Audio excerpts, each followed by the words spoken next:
우리 인생은 수많은 갈등으로 고통하며 살아가고 있습니다. 그렇지만 예수님이 계시니 우리는 언제나 새로운 희망을 가질 수 있습니다. 우리 예수님의 기쁨, 예수님은 언제 기뻐하셨을까? 그것을 잘 살피고 나도 예수님처럼 기뻐하는 훈련을 해야지 하면 점점 세상이 주는 기쁨이 아니라 세상을 뛰어넘는 기쁨을 충분히 누릴 수가 실제로 있습니다. 예수님께서 기뻐하시는 내용은 대략 15가지 정도로 제가 정리해 본 적이 있고요. 그런 것처럼 예수님은 근본적으로 갈등이 없으셔요. 좀 이상하게 들릴지 모르겠습니다. 예수님은 근본적으로 갈등이 없으신 분이다. 그러면 예수님은 왜 갈등이 없으셨을까? 그것을 찾아보면요, 대략 10가지 정도를 얻을 수 있더라고요. 그 중에 3가지만 간략하게 말씀드리면은 예수님은 자신의 정체성 때문에 갈등이 없으세요. 예수님은 진리시거든요. 거짓이 아니시고 참된 진리시니까 갈등을 일으킬 필요가 없습니다. 인간들이 고민하고 괴로워하는 모든 것의 본질을 완벽하게 아시는 분이니까 이미 그것이 정리된 것이죠. 예수님은 생명이세요.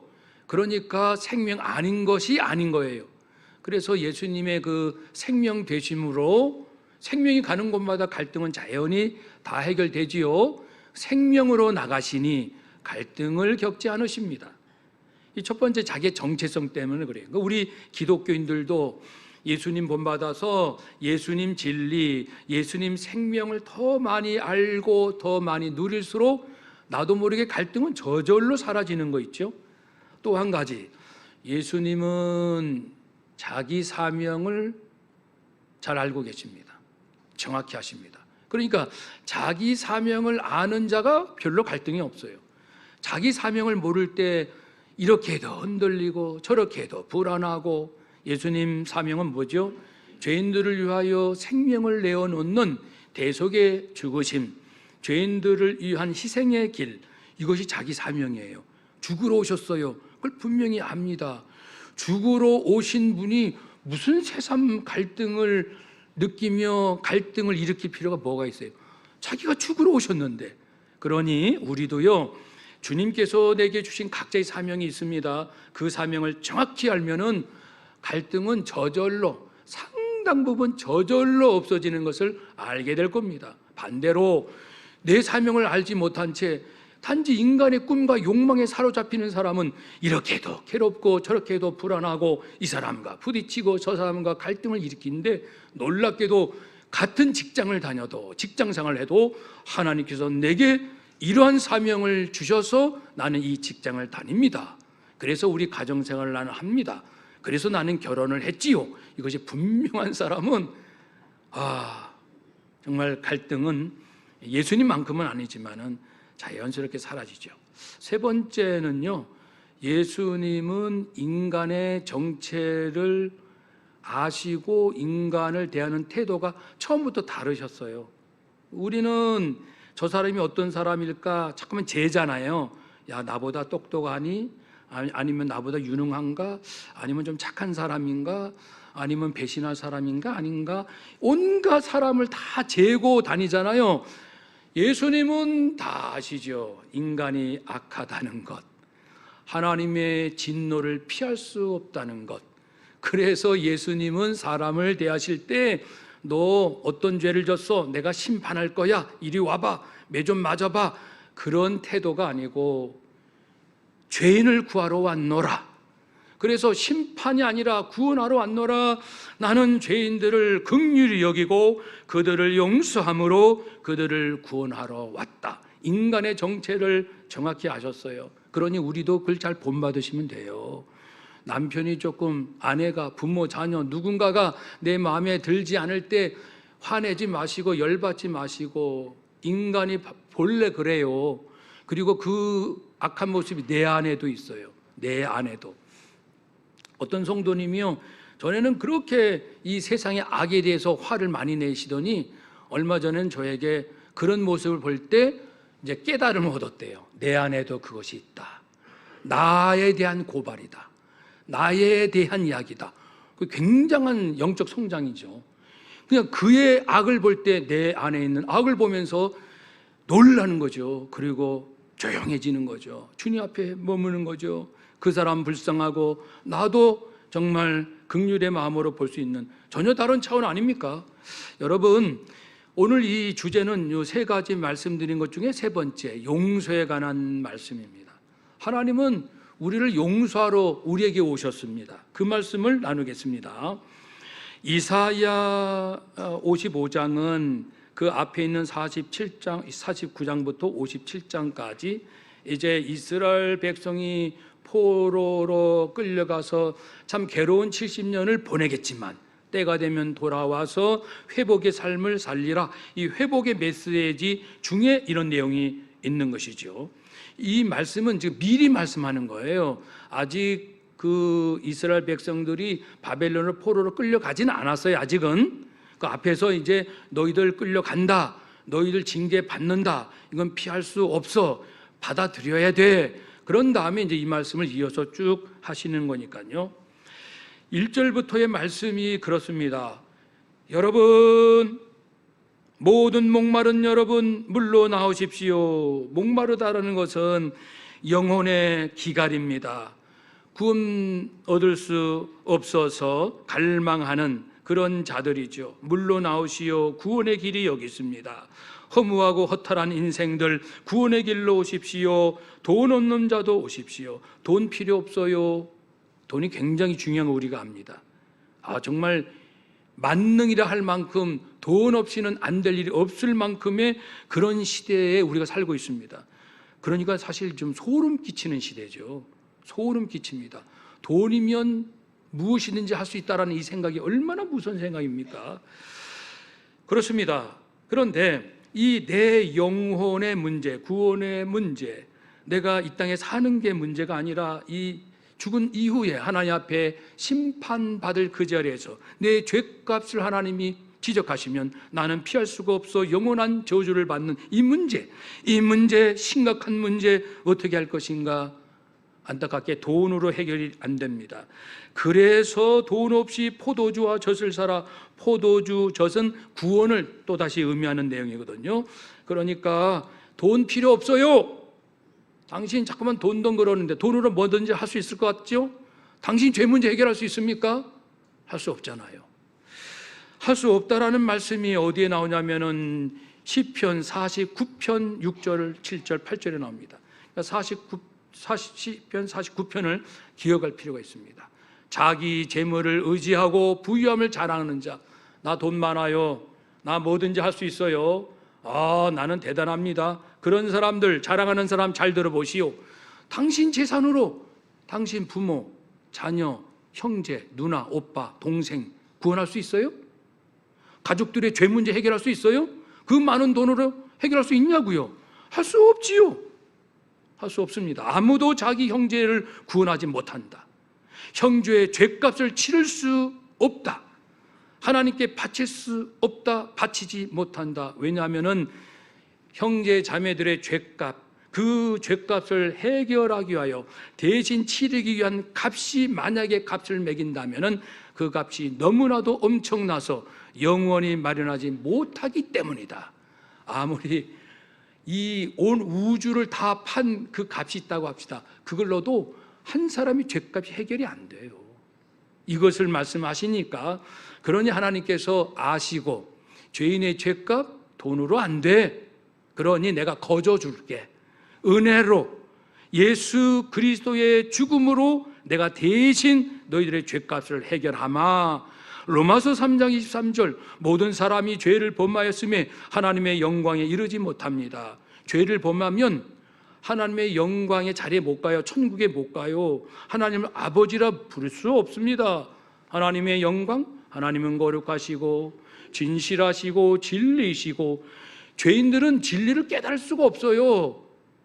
믿지 않는 철학자들도 성경을 읽긴 읽습니다만은 구원 얻을 진리는 만나지 못해요. 그러니까는 신약 성경을 원어로 140번 읽어본 칸트도 예수를 영접하지 못해요. 그러니까 우리가 그 어떠한 노력으로도 구원받을 길이 없다. 하나님의 영광에 이르지 못해요. 그러나 그리스도 예수 안에 있는 속량, 예수님께서 치르신 그 죄값, 십자가에 죽으신 그것으로 말미암아 하나님의 은혜로 값없이 의롭다 하심을 얻은 자 되었느니라. 누가요? 죄인들이, 우리들이요. 그러니까 이것만 분명히 붙들면 세상 초월합니다. 초월하면서 살 수 있어요. 이 세상을 떠나는 게 아니고 직장생활 해요. 공부합니다. 사람 만납니다. 어떤 일 합니다. 그러나 예수님 마음으로 할 수 있어요. 바울의 마음으로 할 수 있습니다. 놀랍지 않습니까? 예수님께서 우리를 위하여 저주를 받은 바 되사, 그렇습니다. 율법의 저주에서 우리를 건지셨다고 갈라디아서 3장 13절 말씀. 그러면 어떻게 됩니까? 의인은 갈라디아서 3장 11절 말씀, 오직 믿음으로 살리라. 그리스도께서 무엇을 하셨는지 진실로 믿고 나의 죄를 고백하는, 그리고 하나님의 약속을 믿음으로 받아들이는 그 믿음으로 의롭다함을 받으리라 라고 말씀했습니다. 그 이 믿음을 자녀들에게 유산으로 남겨줘야 합니다. 베드로전서 1장 7절에 보면 아무리 금이 귀하다 한들, 금은 불순물이 있지요 원래는. 그런데 이제 재련하고 연단하면 순금이 나옵니다. 값비싼 순금이지만 금조차도 언젠가는 닳아 없어집니다. 언젠가는 금도 사라지지만 우리의 믿음은, 그러므로 너희의 믿음의 확실함은 불로 연단하여도 언젠가 없어질 금보다 더 귀하다. 예수 그리스도께서 나타나실 때, 재림하실 때 칭찬과 영광과 존귀를 얻게 할 것이다. 그러니 우리 가족들 예수님 반드시 재림하시는데 그때 칭찬, 영광, 존귀를 얻게 하려면 믿음을 갖도록 도와줘야 합니다. 이것이 우리의 고민이고 우리의 목표가 아니겠습니까? 이 길을 놔두고, 이 믿음의 길을 놔두고 다른 길로만 자녀들을 인도한다면 양식이 아닌 것, 배부르게 하지 못할 것에 우리의 에너지를 다 쏟을 거 아닙니까? 아까 우리 장로님 말씀 기도하셨죠. 시간, 물질, 재능, 건강, 이게 다 에너지잖아요. 아니 배부르게 하지 못할 것, 그런 것에 다 쏟아나고 나이가 70이 되고 80이 되고 주님 앞에 설 날이 가까운데 지나온 인생 뒤돌아보니 너무나도 부끄럽기 짝이 없는 삶을 살았을 때, 그리고 내 아들 내 딸들, 애들아, 사랑하는 아들아, 사랑하는 딸아, 예수를 그리스도로 영접하였느냐? 지금 죽어도 영생 얻은 자로 기쁨으로 하나님의 은혜의 자리로 갈 수가 있느냐? 라고 물을 때 우리 사랑하는 아들, 딸이, 아빠 걱정하지 마세요. 저는 완전히 죄덩어리인 걸 알고요, 예수님께서 어떤 일을 하셨는지 100% 진실로 믿어요. 예수님은 나의 주님이세요. 나는 지금 죽어도 영생을 얻은 자로 낙원에 갈 거예요. 아빠 제 걱정하지 마세요. 이렇게 고백하는 자녀인가 아닌가? 예수님은 분명히 약속하셨습니다. 요한복음 4장 14절 말씀에 내가 주는 물을 마시는 자는 영원히 목마르지 않겠다. 예수님 제대로 믿으면 목마르지 않는다니까요. 예수님을 진짜로 제대로 진실로 믿으면 가난하든 부하든 건강하든 암 말기든 그게 무슨 문제입니까?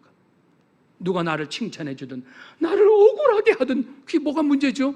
이미 영생을 얻었고 이미 죽어도 낙원에 갈 나인데 영원히 목마르지 않아 이것저것 붙잡고 그것으로 마음을 채우고 허무함을 이기려고 하느냐? 영원히 목마르지 않는 길, 내가 주시는 물을 마셔라. 내가 주는 물은 그 속에서 영생하도록 솟아나는 샘물이 되리라. 아멘. 그러니까 우리가 똑같이 이 지구상에, 이 대한민국 안에 살지라도 우리 성도들은 영원히 목마르지 않는, 어떤 상황에서도 감사가 넘치는 그런 삶을 살게 될 겁니다. 우리 예수님을 만나면, 예수님이 어떤 분이신가가 한 150가지가 나옵니다. 예수님이 어떤 분이. 그러면 그 한 가지 한 가지는 내게 엄청난 은혜와 위로와 능력을 주는 거예요. 예수님을 시시하게 믿지 마세요. 메마르게 믿지 마시고 예수님을 풍성하게 만나보세요. 오늘 그 본문에서 세 가지 최소한, 예수님은 하나님의 증인이야, 하나님 어디 계시냐고 그렇게 괴로워하지 말고 예수님을 만나봐요. 복음서를 읽어보세요. 마태마가 누가 요한복음 읽어보세요. 예수님을 만나게 되고 예수님 통해서 하나님이 어떤 분이신지 알고 기뻐하게 될 겁니다. 예수님 인도자예요. 쉴만한 물과 푸른 초장으로 인도하십니다. 선한 목자십니다. 당장 답답하고 내 뜻대로 안 되고 손해보는 것 같고 뒤처진 것 같고 실패한 인생 같지만 끝까지 예수 따라가는 인생, 성공의 인생이요, 선한 목자가 인도하시니까요, 어떻게 살았는지는 나중에 다 이제 판가름 날 겁니다. 명령자입니다. 예수님은 말씀하십니다. 우리를 구원하시고 그 다음에 어떻게 살아라 라고 지침을 주시는 분입니다. 어떻게 살아야 될지 모르겠어요 하면 마태복음 5장, 6장, 7장만 읽어보세요. 그 나머지 안 읽으셔도 돼요. 요것만 읽으세요. 정 바쁘시면 마태복음 5장, 6장, 7장을 읽으시면 구원받은 나 이렇게 살아야겠구나. 그렇게 안 되네요. 그러면 그걸 붙들고 하나님 앞에 눈물로 간구할 때 하나님께서 6절에 있는 것처럼 너희는 여호와를 만날 만한 때에 찾으라. 가까이 계실 때 그를 부르라. 여호와께로 돌아오라. 만나 주시겠다고 말씀하십니다. 그러니까 인생은 정말 누구 붙들고 하소연할 필요가 전혀 없어요. 하나님이 지금 애타게 내게 와. 내가 목마른 자, 내가 마실 거 줄게, 먹을 거 줄게. 이제 지금 내게로 오라. 내가 너를 너그럽게 용서하리라. 내가 주는 용서는 너그러운 거야. 그냥 용서했다가 안 했다가 그렇게 인간처럼 변덕스러운 용서가 아니고 이제는 완전한 용서, 조금의 앙금도 없는 깨끗한 용서, 뒤끝이 없는 용서. 그 용서 줄게. 내 용서가 있다. 내게로 돌아오라. 주님께로 안 가면 누구에게 가실 거예요? 누구 의지하고 사실 겁니까? 우리가 살아봤는데.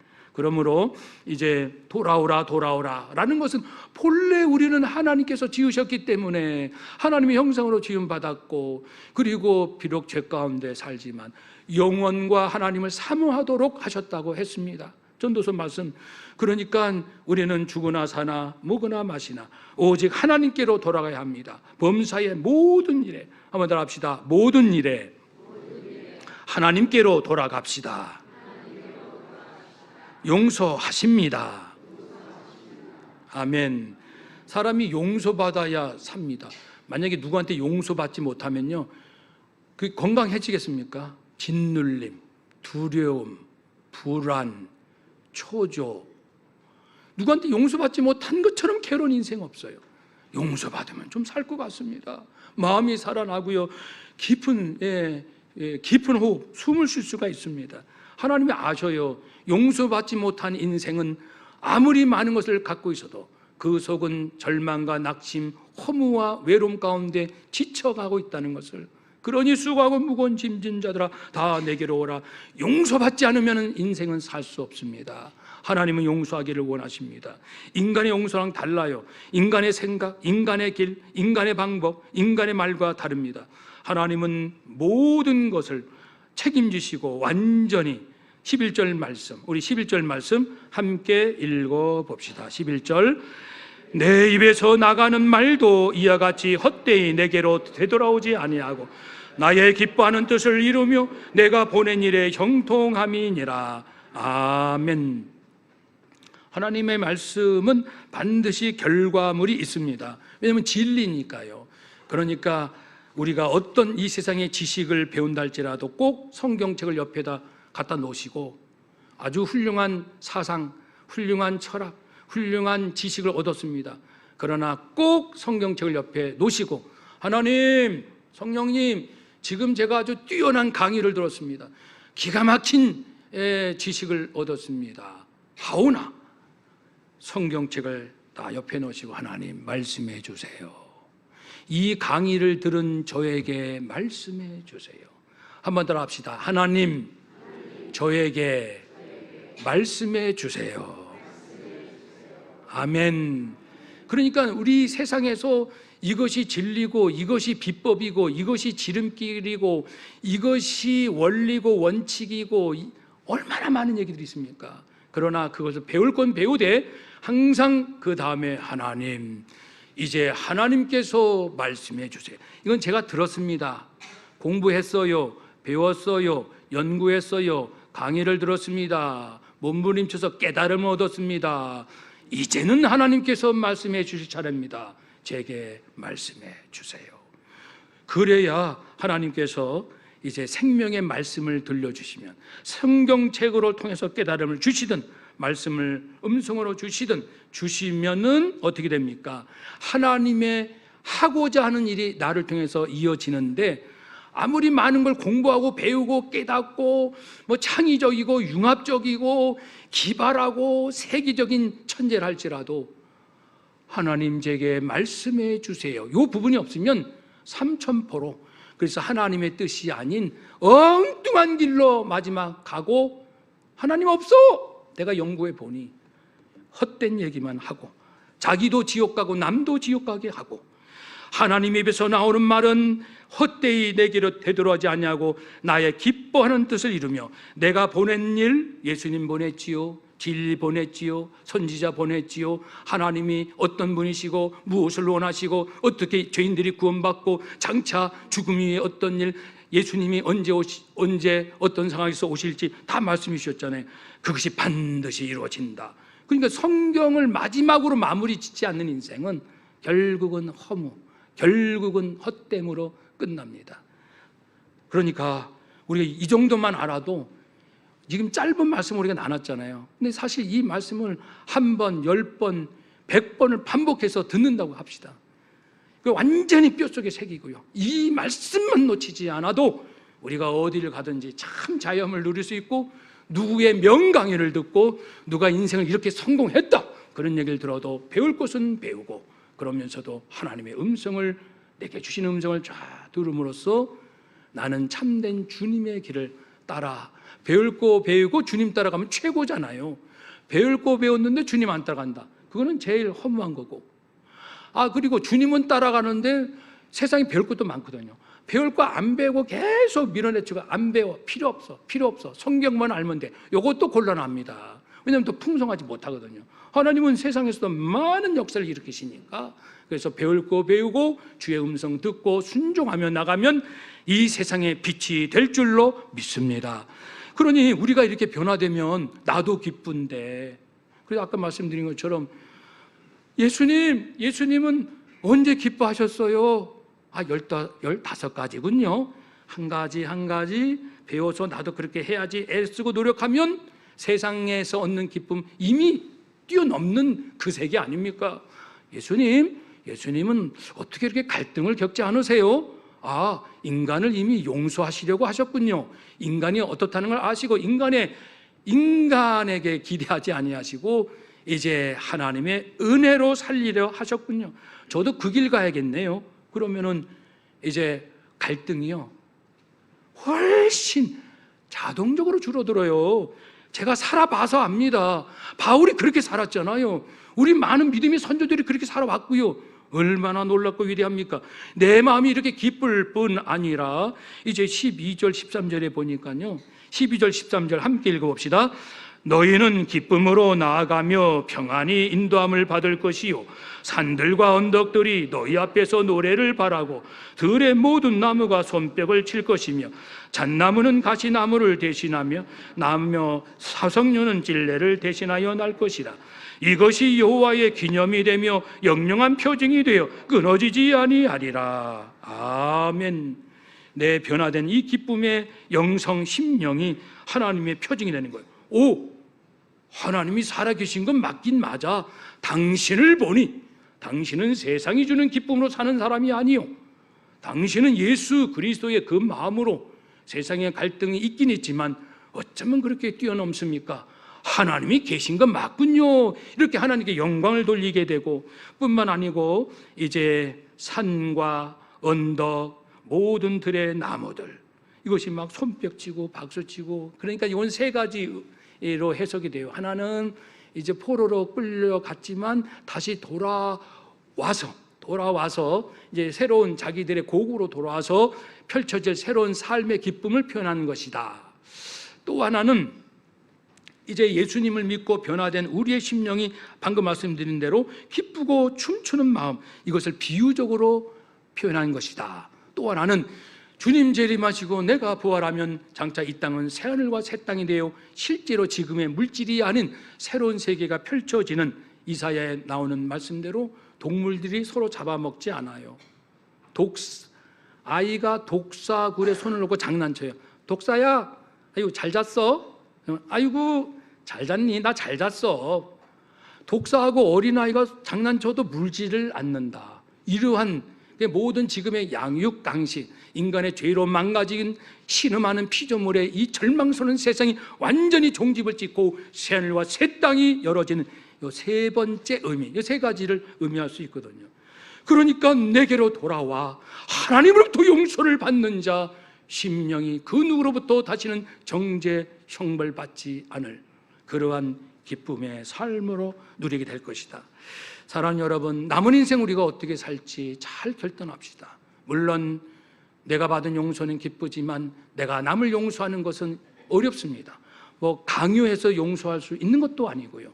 용서하면 하나님께 받은 용서뿐 아니라 더 놀라운 일들이, 기쁨의 일들이 펼쳐질 겁니다.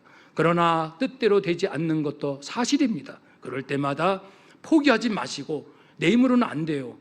성령님은 계시니까 한번 따라합시다. 성령님, 예수님처럼 스데반처럼 원수까지 용서하게 하옵소서. 그 힘을 주옵소서. 마음을 주옵소서. 아멘. 그래서 가정이 행복한 가정은 가정 안에 하나님께 받은 용서로 기쁨이 충만한 사람이 아빠고 엄마면 애들은 정말 행복해요.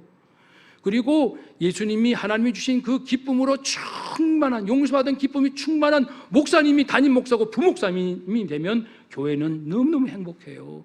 그런 분들이 장로님이 되고 권사님이 되시면 우리 교회는 정말 행복이 차고도 넘친 그런 삶이 될 줄로 믿습니다. 이미 주님이 약속하신 것, 부르짖으라, 돌아오라, 용서한다니까 내게 오면 살 길이 열린다. 주님께로 돌아가셔서 다시금 새 인생, 새 출발하시기를 주의 이름으로 축복합니다. 아멘. 기도하겠습니다.